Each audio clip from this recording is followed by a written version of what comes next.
Small-sided games to develop soccer intelligence. Part 2. Season program and complex games. Read the game situation quickly. Analyze it exactly. Make smart decisions. Act creatively. Play intelligently.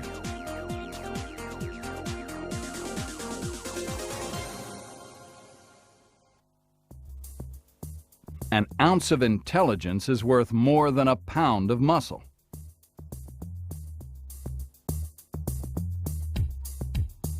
Part 1 of Small-Sided Games to Develop Soccer Intelligence focuses on preparatory games and variations of mini-soccer.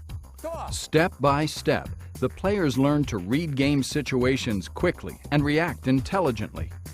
Mini-soccer is an ideal tool for developing and promoting soccer intelligence and coaching soccer techniques in a play context, while not neglecting the conditional aspects of the game. In Part 2, Horst Vine presents his ability test and the popular mini-soccer pentathlon. He shows how to plan and schedule a soccer season with mini-soccer competitions and how to offer the players plenty of opportunities to practice the way of playing that they have learned, also in competitive situations. Part 2 also shows how to make the transition from the simple games of mini-soccer to complex games of 7-on-7. The number of players and the demands on them are gradually increased, giving them confidence to play in any position on the bigger field.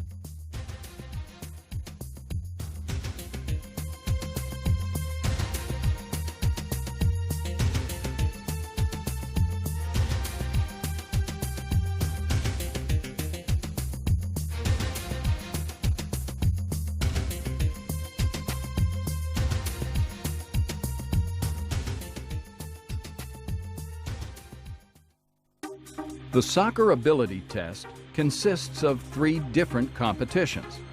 If the coach carries out this test several times each year, he can document the progress of each individual player and establish a ranking order within the team.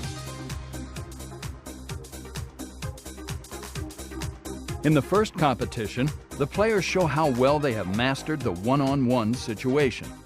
Number 1 plays against number 2, number 3 against number 4, and number 5 against number 6. The winner is the first player to score 3 valid goals. He is awarded 1 point. What are the most common attacking errors? What should the defenders do? During the breaks, the coach uses these questions to stimulate the players to think about what they do and helps them to improve their play.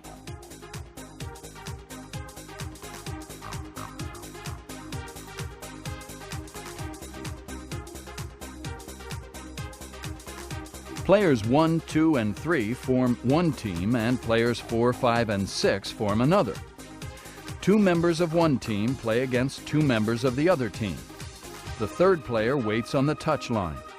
After each goal, the 2 waiting players replace 2 field players.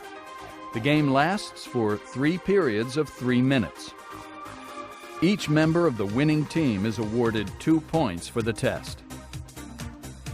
What is the best way to play your partner into space? What should the defenders do to win the ball? Which attacking methods are best for creating scoring chances?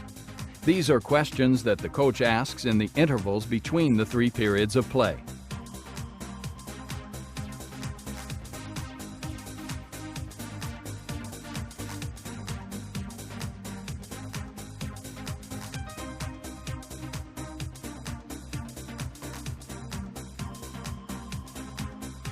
Here we see a successful combination which is started by a dribble. The white team's player draws 2 yellows toward him and cleverly plays his partner free. The partner overlaps, receives the ball, and scores easily.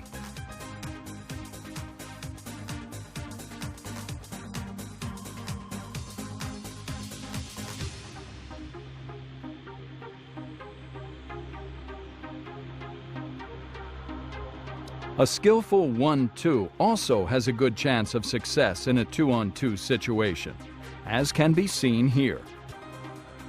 After each goal, both teams substitute 1 player. The substitution is carried out at the center line. This ensures that there are sufficient rest pauses.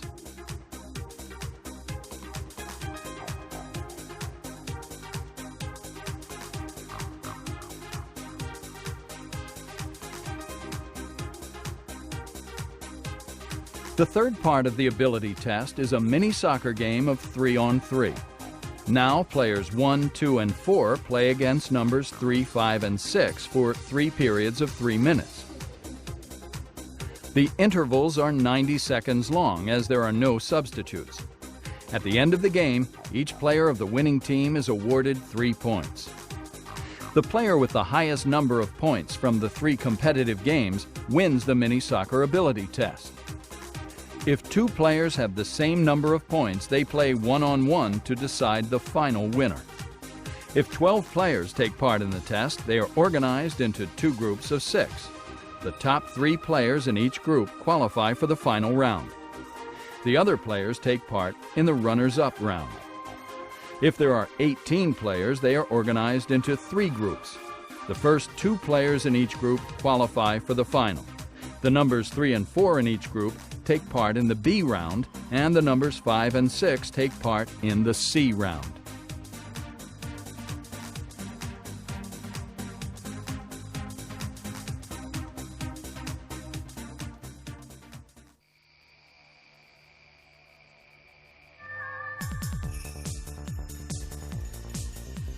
The coaching program is designed to develop players' coordination, as well as purely soccer-specific skills. The players will subsequently be able to master new, complicated technical and tactical sequences quickly and vary them to good effect. This means that our traditional games of soccer have to be changed. The mini soccer pentathlon is one result of such a change.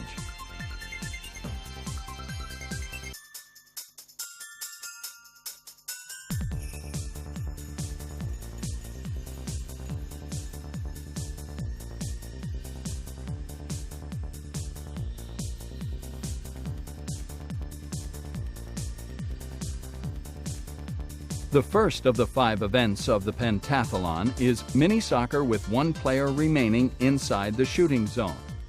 In midfield, there is a 2-on-2 situation.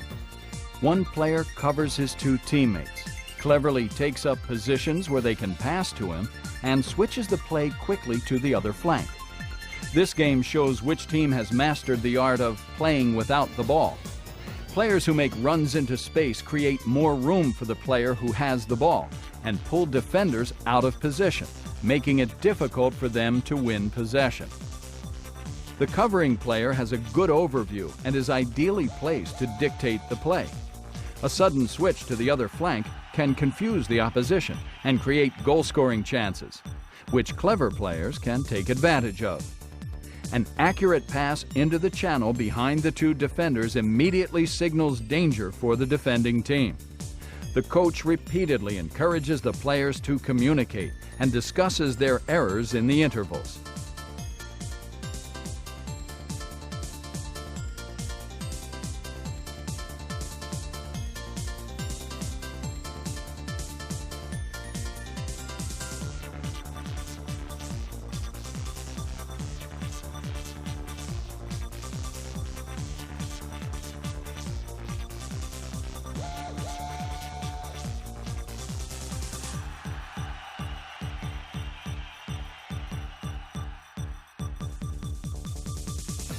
The second game in the mini soccer pentathlon is a coordination relay.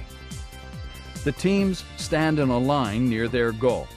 On a signal from the coach, the first player of each team sprints to the 6-meter line and touches it with his foot, then runs to his goal and touches it with his hand.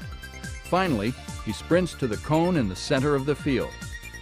Jostling is an accepted part of the game.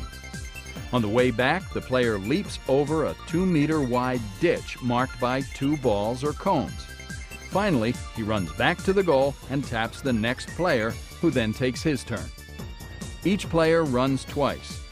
The content of the relay can be varied at will.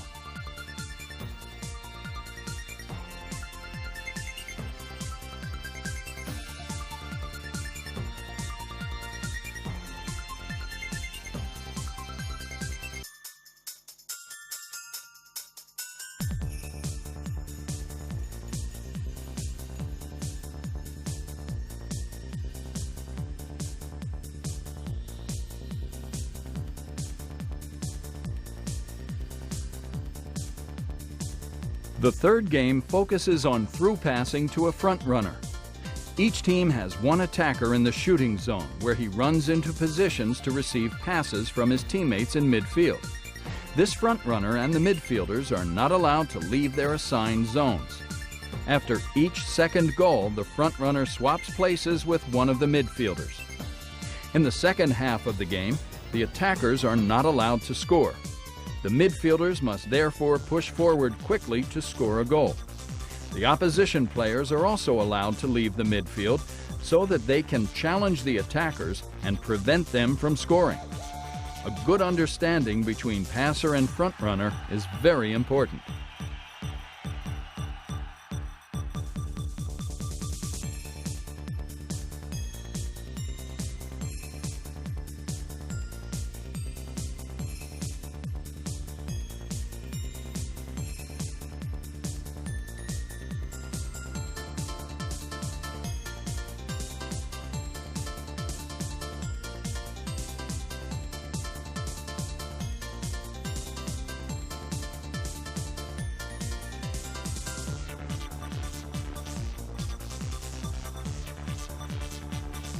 A game of tag two robbers now follows. The cops team stands near its goal, while the robbers take up positions in the shooting zone. On a signal from the coach, the first cop tries to tag two robbers as quickly as possible. Leaving the shooting zone is equivalent to being tagged. The cop runs back and tags the second robber. When each cop has had a turn, the two teams swap places and tasks. There is a home and an away game. The team with the lowest time is the winner. The content of this game can be varied at will.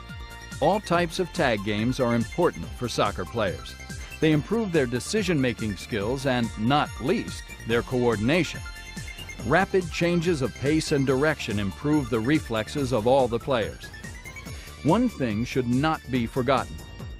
The players love playing all types of tag games and are always totally motivated when they can measure themselves against other players.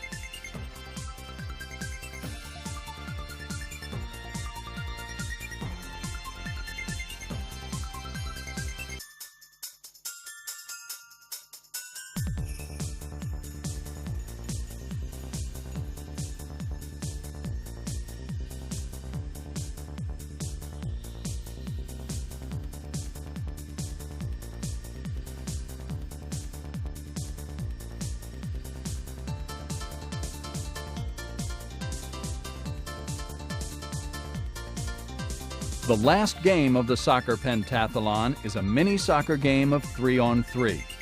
The official rules of mini soccer without a goalkeeper apply. Playing time, 3 periods of 3 minutes separated by a 1-minute pause. If each team has a substitute, the playing time is 3 periods of 5 minutes. The mini soccer pentathlon promotes coordination skills in a play context. The players enjoy a varied and competitive coaching program. In just 1 hour, 2 teams of 3 or 4 players compete against each other in 3 simplified soccer games and in 2 small competitive games. The team that wins 3 or more of the games is the winner of the pentathlon. Keeping score is relatively easy and requires no great effort. It is immediately clear who has won. The soccer pentathlon is a competitive system for club coaching sessions for players of all ages. It can also be carried out easily as part of a soccer school. As in the case of the ability test, the mini soccer pentathlon can also be held in the form of a tournament. If more than 12 players are present, 4 teams play each other on 2 fields. The rankings of the teams are determined in 2 finals or in a competition in which all of the teams play against each other. Coaches and teachers can change the games as they wish and adapt them to suit their coaching objectives. They have a variable game system which is easy to organize and put into practice.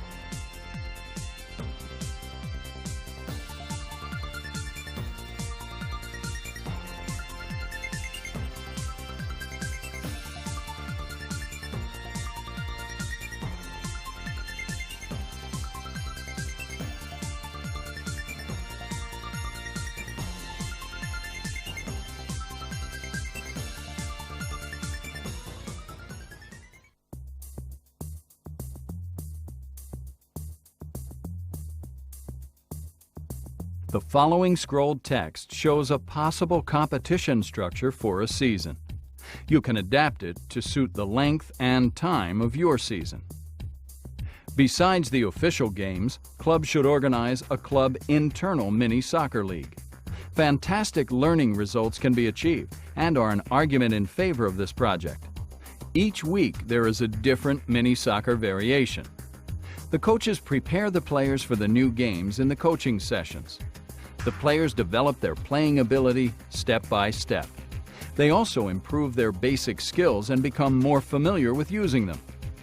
Thanks to this game structure, the players learn intensively not only during coaching sessions, but also in competitive games.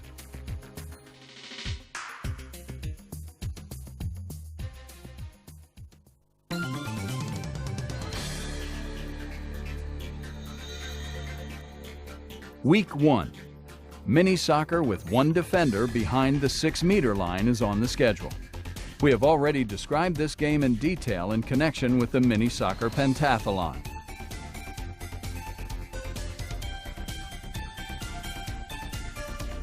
Week 2. The restriction placed on the Week 1 game no longer applies because the players have learned how to pull defenders out of positions. Now, the official rules of mini soccer without a goalkeeper apply. This game can be played in 3 variations with different learning aims. First, a goal only counts if each attacker has already had at least one ball contact. Second, the ball must not be played above head or waist height. Third, when a goal is scored, all of the members of the scoring team must be in their opponent's half.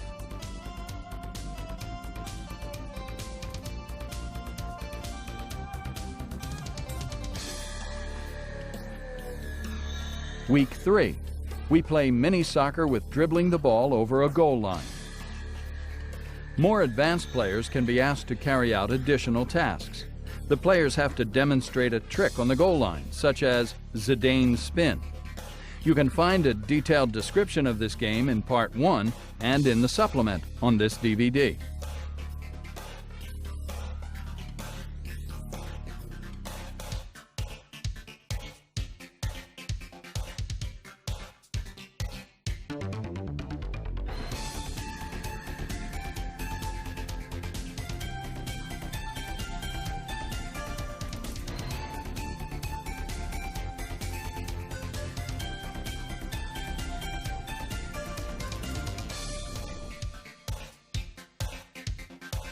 Week 4.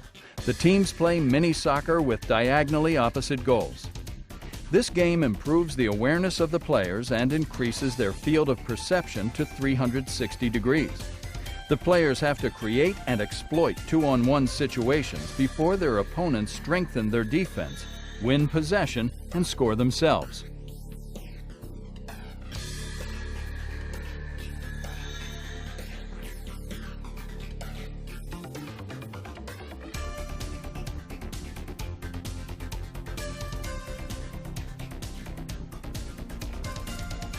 Week 5.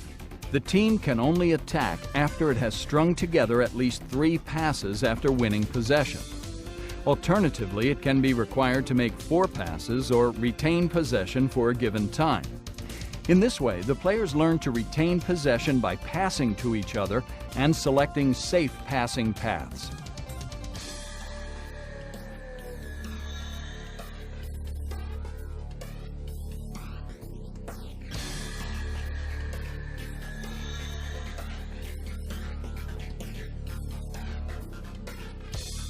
Mini soccer choosing any goal is the variation for Week 6.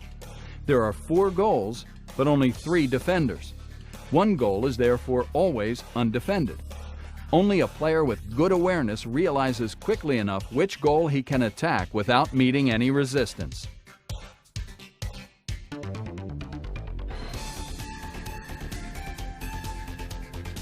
Mini soccer with through passing is scheduled for Week 7. One striker is in the shooting zone. Only when the ball is passed to him can the defenders chase back and challenge for the ball. Alternatively, the midfielders are only allowed to pass the ball in the air to the striker. The The focus of the coaching is on the first and second touch, trying to control the ball quickly while under pressure from the opposing players. In another variation, the striker is not allowed to score. The midfielders push forward and score when the striker lays the ball off to them. The aim is to improve the interpassing between the midfielders and the striker.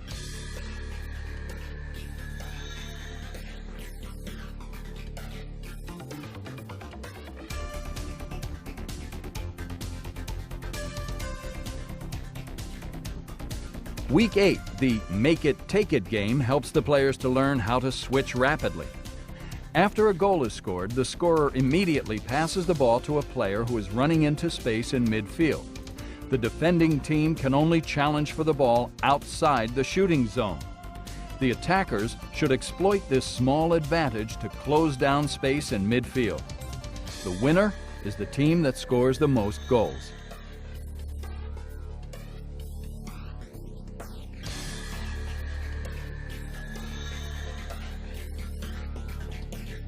Week 9, we finish the season with mini soccer giving width when attacking. 2 6-yard wide goals are formed by placing cones near the touch lines about halfway down the field. Before the attackers can penetrate into the opposing half, they have to pass or dribble the ball through one of these 2 goals.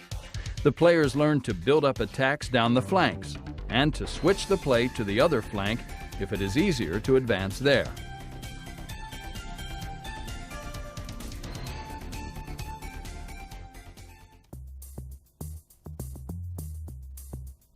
Coaching is a development process, with tasks which become steadily more difficult from week to week, month to month, and year to year, but which never make demands that exceed the physical and mental capabilities of the players.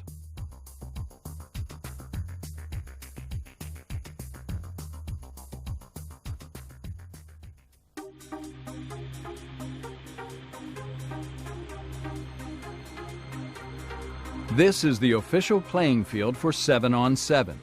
The exact dimensions are given in the supplement on this DVD. To help the players develop a feel for the larger field, the coach sets up a mini soccer pitch in the 7-on-7 field. The players carry out more complex tasks from game to game, and the number of players gradually increases. Each player should learn to play in every position.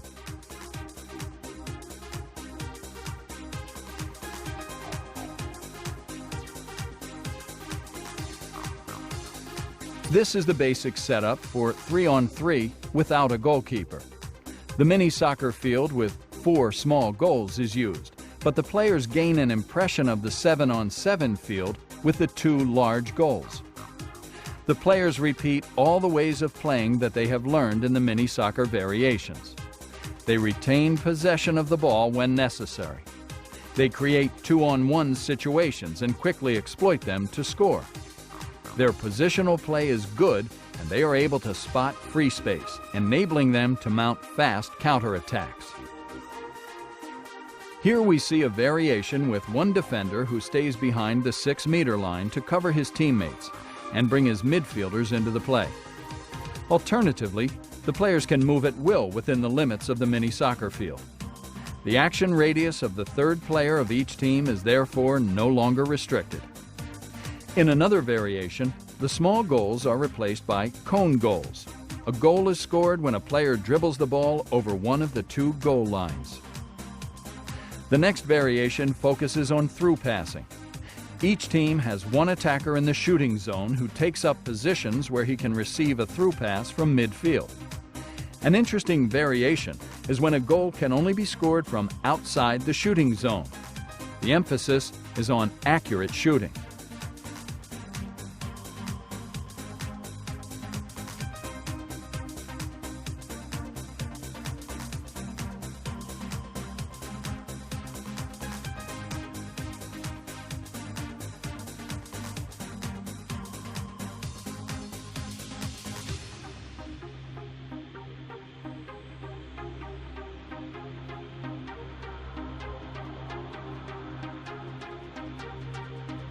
This is the basic setup for 3-on-3 with a goalkeeper.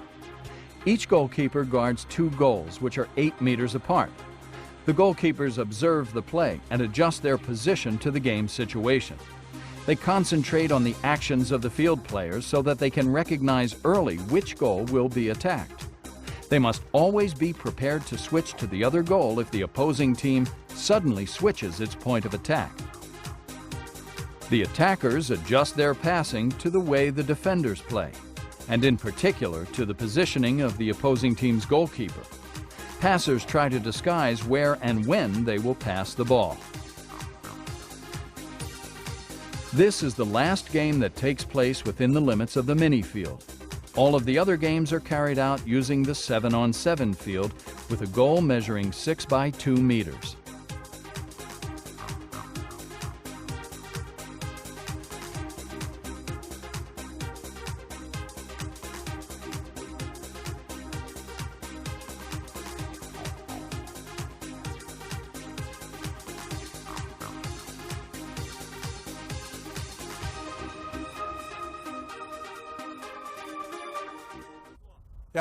Mini soccer with a shot at the goal. You have to dribble through one of the opposing team's cone goals and then shoot at the large goal within 3 seconds. Okay? The game played on the mini soccer field is now scaled up for the first time to the 7-on-7 field. The players leave the mini field by dribbling over one of the 2 end lines and must then score a goal within 3 seconds. A goal has to be scored quickly, otherwise it does not count.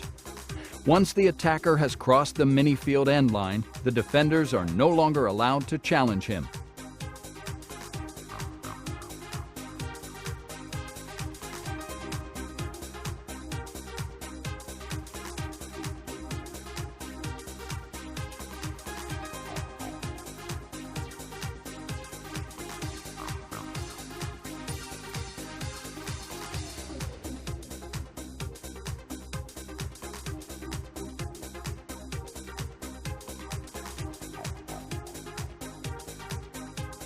Each team has one striker in the zone behind the 2 cone goals.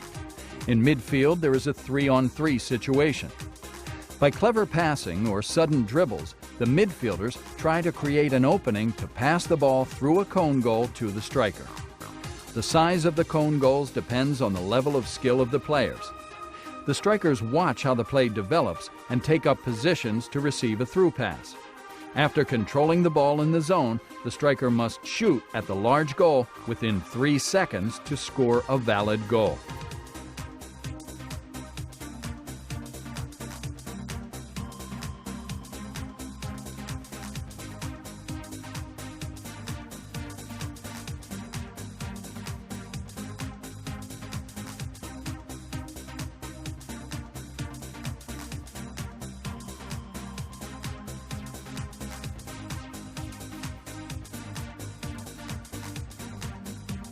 In this game, each team has another 2 players, one striker behind the cone goals and one defender in front of the cone goal.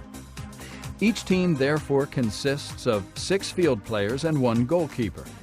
The additional defender tries to intercept the through passes of the midfielders in front of the cone goals. If he succeeds, he passes the ball to his teammates in midfield. If a striker gains possession in the zone behind the cone goals, the defender helps his goalkeeper to defend his goal. In one variation of the game, the defender is positioned behind the cone goals. This means that there is a 2-on-1 situation in the zone behind the mini-field goals. After an initial offside free period, the offside rule is then applied. Every 5 minutes, the players swap their roles and positions until everyone has played in every position.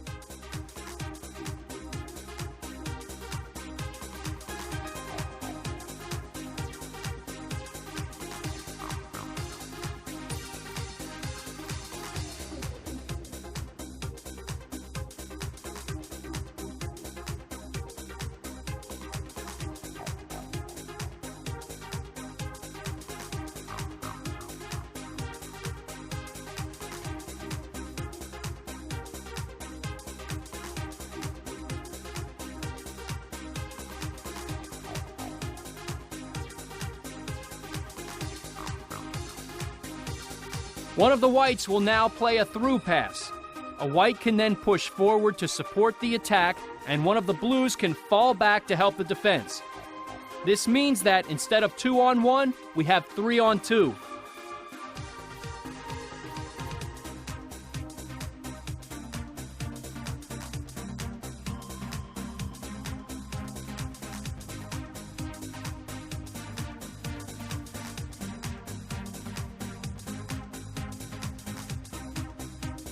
Here is the second defender, who hurries back to help his teammate in the defense.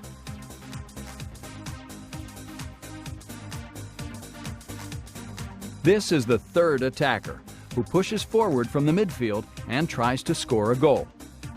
The tasks gradually become more complex, and the players have to control a steadily growing area. The players slowly familiarize themselves with the large 7-on-7 field.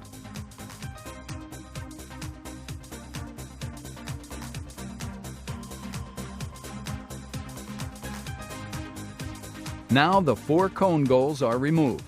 The attackers can now move freely outside the mini field. The official rules of 7-on-7 apply, initially without, then with the offside rule. The players' roles are as follows: 1 goalkeeper, 1 defender, 3 midfielders, and 2 strikers. Every 5 minutes, the players swap roles and places until each player has played in every position. Before the game starts, the players must know their concrete offensive and defensive roles.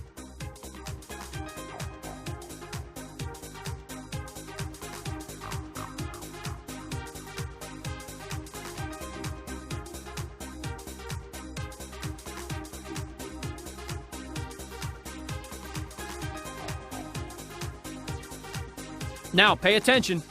First of all, we will play with offside behind the cones.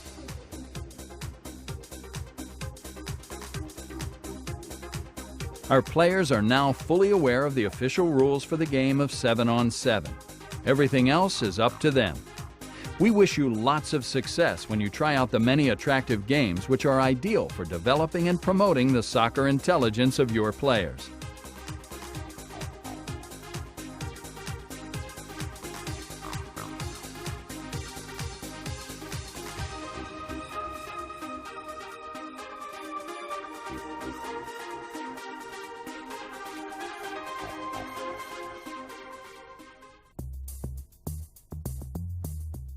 A fast soccer player is recognizable not only by his physical speed, but also by his speed of thought. His sprinting ability and his explosive start are backed up by his ability to read game situations and make rapid decisions. An intelligent soccer player understands how to perceive game situations rapidly, analyze them accurately, and solve them correctly without losing any time.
There are several other excellent DVDs, books, and videos available on our website, www.reedswain.com, from Peter Schreiner.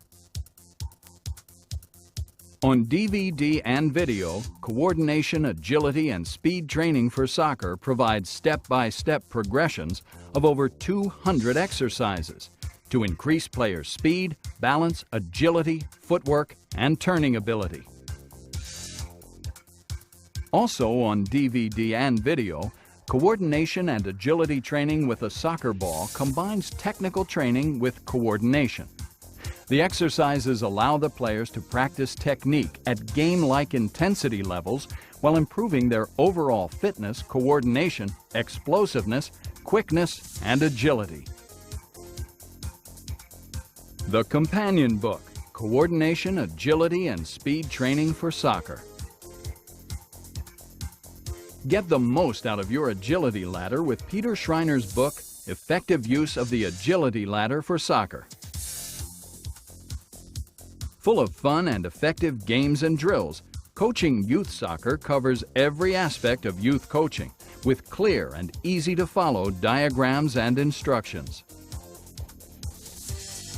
The Soccerobics video includes hundreds of exercises to develop rhythm and coordination. Players of all levels enjoy this excellent workout. The three-part DVD and video series, The German Touch, covers every aspect of control, dribbling, developing the first touch, and beating an opponent. Part 1 covers dribbling and feinting. Part 2, playing with an opponent at your back. And Part 3, individual skills and ball control. In the best-selling book, The Creative Dribbler, coaches will find many excellent ideas to make their coaching sessions varied and motivating while concentrating on developing technique and the first touch. The video Pendulum Training offers hundreds of excellent fun and challenging exercises to develop your players' skills, heading, and touch with the use of a suspended ball.